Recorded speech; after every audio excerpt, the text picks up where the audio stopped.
Hello friends, back to my channel. তো আবারও চলে আসলাম নতুন একটা রান্নার রেসিপি নিয়ে। আজকে হচ্ছে শনিবার। দেখো, এখানে আমি টমেটো কুচি করে রেখেছি, এখানে আদা রসুন লঙ্কা সব ছাড়িয়ে ধুয়ে রেখেছি, পেঁয়াজ কুচি করে রেখেছি। চলো পেস্টটা বানিয়ে নিই। তার আগে এখানে জিরে দিয়ে দিলাম, জিরে দিয়ে এই যে দেখো আদা রসুনের পেস্ট করে নিলাম। দিয়ে তারপর মটরটা সিদ্ধ করে নিয়েছি, আগেই সকালবেলা ভিজিয়ে রেখেছি মটরটা। ফ্রিজে মাংস ছিল, অনেকদিন ধরে ঘুগনি করবো করবো করে করা হচ্ছিল না।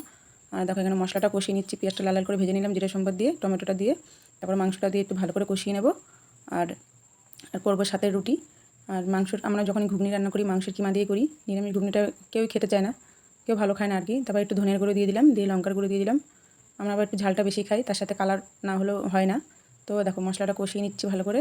কষানো হয়ে গেলে বেশি জল দেবো না, কেন মাংসগুলো যেহেতু ছোটো ছোটো করে কাটা রয়েছে, ঘুগনিটাও মানে ভালোই মানে মটরটা ভালোই সিদ্ধ হয়ে গেছে। দেখো দিয়ে দিলাম, দিয়ে কষিয়ে নেবো। তার আগে আটাটা মেখে রেখেছিলাম, তারপর রুটি বানিয়ে নেব। তো দেখো হয়ে গেল, জল দিয়ে দিলাম, একটু গরম মশলা দিয়ে দেবো নামানোর আগে। গরম মশলা দেখো দিয়ে দিচ্ছি, গরম মশলা, তরকারিটা হয়ে গেছে, নামিয়ে ফেলবো। আর এইভাবে কিন্তু ঘুগনিটা খেতে খুবই টেস্ট লাগে, আমরা তো খুব ভালো খাই। তোমরা কে কে খেয়েছো অবশ্যই বলো কমেন্টে। দেখো আটাও মেখে রেখেছিলাম, কেন আটাটা আগে মেখে রেখেছি, এখন রুটিটা বানিয়ে ফেলবো। তো চলো ঘুগনিটা হয়ে গেছে। তো রান্নার রেসিপিটা তোমাদের কেমন লাগলো অবশ্যই কিন্তু বলো। হ্যাঁ দেখো রুটিটাও বানিয়ে ফেলেছি। চলো তাহলে আজকের মতন টাটা, দেখা হবে আবার নেক্সট কোনো ভিডিও।